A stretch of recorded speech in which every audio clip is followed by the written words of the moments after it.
국민의힘 추경호 전 원내대표의 영장 기각, 이정재 판사의 결정이 거센 파장을 일으키고 있습니다. 오늘 이 판결이 왜 이렇게 큰 논란을 부르는지 짧고 정확하게 정리합니다. 계엄 당일 국민의힘 의원들의 계엄 해제 표결을 방해한 혐의를 받는 추경호 의원에 대한 구속영장이 기각됐습니다. 혐의와 법리에 다툼의 여지가 있다고 법원은 결정 이유를 설명했습니다. 계엄군이 국회를 침탈하는 상황에서도 국민의힘 원내대표로서 의원들의 계엄 해제 표결을 방해했다는 혐의를 받는 추경호 의원에 대한 구속영장이 기각됐습니다. 오늘 공정한 판단을 해주신 법원에 감사드립니다. 이제 정권에서는 정치 탄압, 야당 탄압 중단하고 이정재 영장전담 판사는 혐의 및 법리에 대해 다툼의 여지가 있어 면밀하고 충실한 법정 공방을 거친 뒤 그에 합당한 판단과 처벌을 하는 것이 타당하다고 밝혔습니다. 또 피의자의 주거와 경력, 관련 증거들의 수집 정도 등을 볼 때 도망과 증거인멸 우려가 있다고 보기 어렵다고도 덧붙였습니다. 어제 9시간 동안 진행된 영장실질심사에서 내란 특검은 계엄 당시 원내대표였던 추경호 의원이 윤석열 전 대통령과 2분여간 통화하면서 협조 요청을 받고 의원총회 장소를 오락가락 변경해 국민의힘 의원들의 계엄 해제 표결을 방해했다고 주장했습니다. 추 의원이 당시 상황을 제대로 알리지 않아 표결에 참여하지 못했다는 일부 국민의힘 의원들의 진술을 제시하며 표결 방해가 실제 벌어진 일이라는 점도 강조했습니다. 그러나 추 의원 측은 계엄에 동조했거나 표결을 방해했다는 명확한 증거가 없고 계엄을 미리 알리지 못해 미안하다는 윤 전 대통령과의 통화 직후 의원들에게 국회 본회의장 맞은편에 있는 예결위 회의장으로 집합하도록 공지했다고 해명했습니다. 추 의원은 또 최후 진술을 통해 책임을 맡은 사람으로서 국민들께 송구하다면서도 영장 청구는 부당하며 위법성 인식은 없었다고 말한 것으로 파악됐습니다. 재판부는 특검 측에 추 의원과 윤 전 대통령이 2분 남짓 통화로 계엄에 관한 논의를 끝마쳤다고 볼 수 있냐고 물었고 추 의원 측엔 계엄을 직접적으로 끝낼 수 있는 사람에게 조치를 취한 게 있는지 질문한 것으로 파악됐습니다. 특검팀은 600여 쪽 의견서와 300여 쪽 프리젠테이션 등 역대 가장 방대한 분량의 자료를 준비하며 구속 필요성을 강하게 주장했지만 법원에서 받아들이지 않았습니다. 네, 조금 전 들어온 속보입니다. 법원이 계엄 해제 표결 방해 의혹을 받고 있는 국민의힘 추경호 의원에 대한 구속영장을 기각했습니다. 서울중앙지법 이정재 영장전담 부장판사는 혐의에 다툼의 여지가 있고 불구속 상태에서 변호인의 조력을 받으며 방어권을 행사할 필요가 있다라는 이유로 추 의원에 대한 구속 수사 필요성을 인정하지 않았습니다. 또 법원은 아울러서 추 의원에 대해 도망 및 증거인멸 우려도 없다고 봤는데요. 네, 법원이 지금 추경호 의원에 대한 구속영장을 기각했습니다. 내란 특검이 수사 종료 2주를 앞두고 현역 국회의원에 대한 신병 확보에 나섰지만 불발된 건데요. 앞서 특검과 추 의원은 구속 전 피의자 신문만 9시간 가까이 진행하면서 치열한 법정 공방을 벌인 바가 있습니다. 추 의원은 혐의를 전면 부인하면서 특검의 무리한 수사를 비판하기도 했는데요. 법원의 이번 판단으로 특검의 수사도 영향을 받을 전망입니다. 서울중앙지법 이정재 영장전담 부장판사가 추경호 의원에 대한 구속영장 발부를 기각했습니다. 혐의 및 법리에 대해 다툼의 여지가 있다라고 판단을 했습니다. 그래서 방어권을 보장해 줘야 된다라는 이유인데요. 혐의 및 법리에 대해서 다툼의 여지가 있다라고 하는 것은 내란 중요 임무 종사 혐의.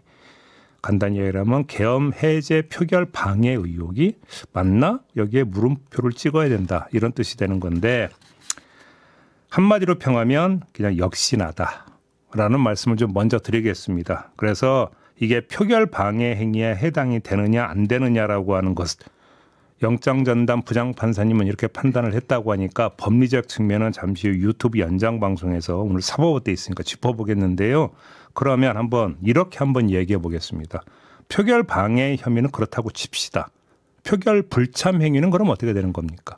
라는 질문을 판사가 아니라 추경호 의원에게 드리겠습니다. 왜냐? 이렇게 물어봐야 되겠죠.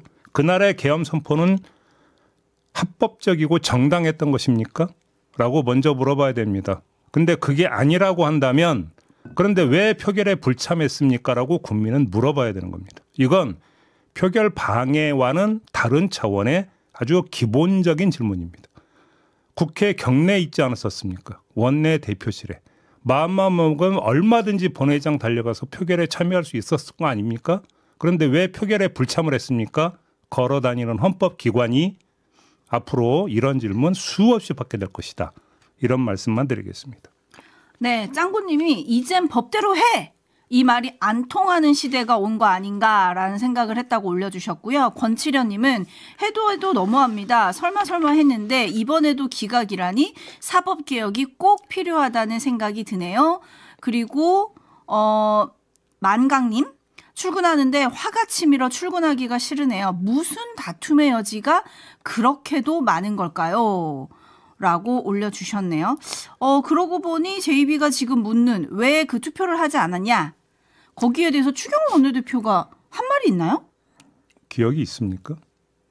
기억이 없잖아요. 없네요. 진짜 물어보고 싶네요. 뭐라고 할지. 방해는 안 했다라는 거잖아요. 그렇죠. 그럼 왜 참여는 안 했느냐라고 물어봐야 되는 거죠. 그러니까요. 네. 구치소에서 나오면서 이렇게 말은 했더라고요. 이제 정권에서 정치 탄압, 야당 탄압을 중단하고 민생을 지키고 미래를 키우는 일에 집중해주면 고맙겠다. 그 길에 진정성이 있으면 나도 적극적으로 동참 협력하겠다. 아니 걸어다니는 헌법기관에서 왜 헌법적 의무를 소홀히 했냐 이것부터 대답을 하라니까요. 네. 구치소 나오면서 한 말은 이랬습니다. 추경호 전 원내대표의 계엄 해제 표결 방해 의혹 여기에 대한 내일 영장 심사 법원이 어떤 판단 내릴까 이것도 너무나 궁금하거든요. 내일 모레죠. 3일 새벽 결과 나올 텐데 하필이면 또 내란의 밤 그 날짜예요. 물론 시간은 다르지만 그 3일에 결과 나올 것 같은데 어떻게 전망하십니까? 그건 뭐 저는 이미 법원에 대한 기대를 많이 접은 그래요? 상태이기는 해요. 아니 많은 시청자분들께서도 그러시리라고 저는 생각을 합니다만은 네. 그럼에도 불구하고 법률적으로 봤을 때 이것은 이 정도 정황이면 나와야 된다 구속영장이. 근데 그럴 박성재도 안 수밖에 나오는 없어요. 판이니까. 그러니까 말입니다. 그래서 이제 뭐 법률적으로는 당연히 나와야 되는데 그래서 이런 상황이기 때문에 법적으로 예측을 한다는 게 의미가 없죠. 근데 그럼에도 불구하고 저는 뭐 박성재 전 장관 같은 경우에는 뭐 빽이 있나? 뭔가 우리가 모르는 뭐 그런 것들이 있나? 이 정도 됐는데도 안 나온다고? 조태용도 나오는데 예, 이런 정도의 상황이 있어서 네. 예, 좀 의아하다라는 생각은 듭니다만 추경호 원내대표는 네. 일단은 법조인 출신은 아니잖아요.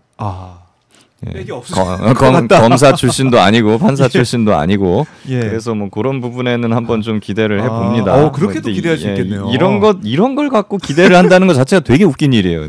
근데 뭐 영장 청구되면 이 사람이 검사였는지 뭔지 좀 봐야 된다. 그러니까 되게 웃긴 일인데 지금 뭐 그런 거를 고려해야 할 만큼 뭐 법원이나 검찰의 신뢰가 바닥에 떨어진 상황이니까 뭐 어쩔 수 없는 부분이라는 생각이 들고요. 예. 참 추경호 전 원내대표의 영장마저 기각이 된다 그러면 우리 국민들은 정말 납득할 수 없을 것 같아요. 그렇죠. 그리고 제가 이제 여기 지적을 하고 싶은 부분이 이 법원의 영장 발부 기준이 정말 왔다 갔다 한다, 고무줄이다라는 비판이 많은데요. 최소한요. 가진 자들에게 더 엄격한 방향으로 고무줄이었다면 국민들이 이렇게까지 분노하지는 않았을 거예요. 그런데 지금 현실적으로 법원의 영장 발부 기준은 못 가진 자들에게는 엄청나게 가혹하고요. 진짜 못 뒀는데 막 영장 팍팍 내줍니다. 뉴스에 나오지도 않는 사건들 이런 거 보면. 근데 가진 자들, 지위와 권력과 돈이 있는 사람들에 대해서는 굉장히 엄격하게 판단하면서 잘 석방을 해줍니다. 그러면 안 되잖아요. 예.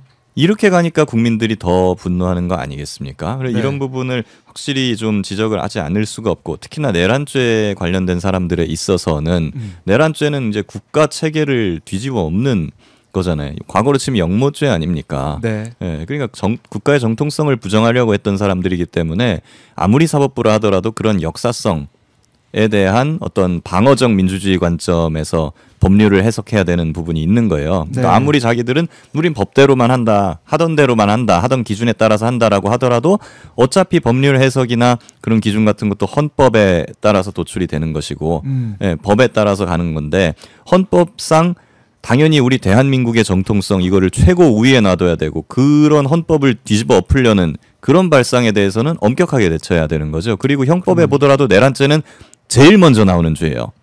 그러니까 가장 모든 죄 중에 가장 1번 죄, 가장 중요한 죄라서 사형 아니면 무기징역밖에 없는 거 아니겠습니까? 그런 죄를 다룸에 있어서 이거를 마치 그냥 일반적인 절도 사건, 음주운전 사건 다루듯이 또 그런 기준을 적용한다는 것은 그 자체가 법리적으로 옳지 않은 일이다. 저는 그걸 좀 지적을 하고 싶습니다. 네. 추경호 전 원내대표의 영장 발부 여부 주시를 계속 해보겠습니다. 오늘 서울중앙지방법원은 내란 중요 임무 종사 혐의를 받던 추경호 의원에 대해 구속 전 피의자 심사에서 영장을 기각했습니다.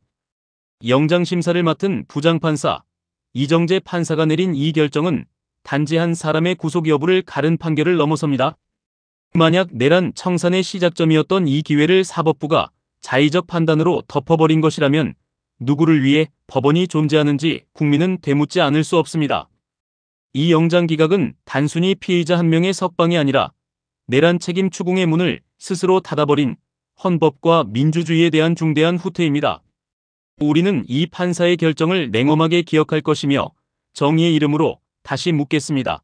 법이 권력을 보호하는 도구가 아니라 권력을 감시하는 마지막 보루였던 적이 있었는가?